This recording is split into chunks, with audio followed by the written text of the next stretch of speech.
In today's video, I'm going to teach you how to install and set up Google Antigravity IDE on Windows 11. By the end, you'll have the installer running with the right options so you're ready to start coding.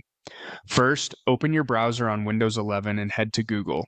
This keeps things simple and ensures you can quickly find the official download page. In the search box, type Google Antigravity IDE and press Enter. Look for the official site in the results. You want the page that clearly offers the IDE with a dedicated download section.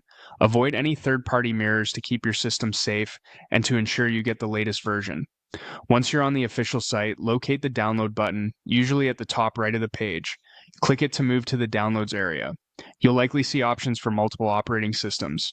Choose the option for Windows.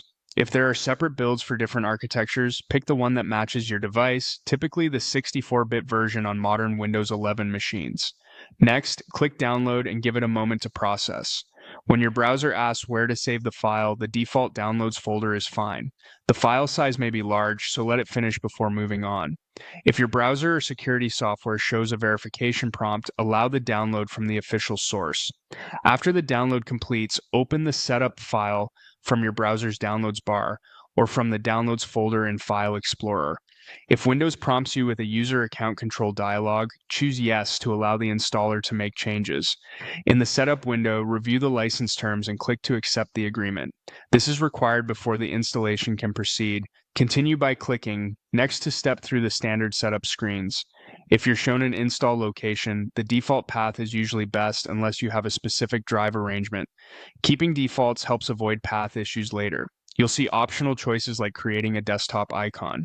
Select the options that match how you prefer to launch your tools. When you're ready, click Install. The installer will copy files and set everything up. This may take a few minutes depending on your system speed. When it's done, you'll see a completion screen indicating the installation finished successfully. At this point, the IDE is installed on your Windows 11 machine and ready for you to use the next time you open it from your chosen shortcut or start menu.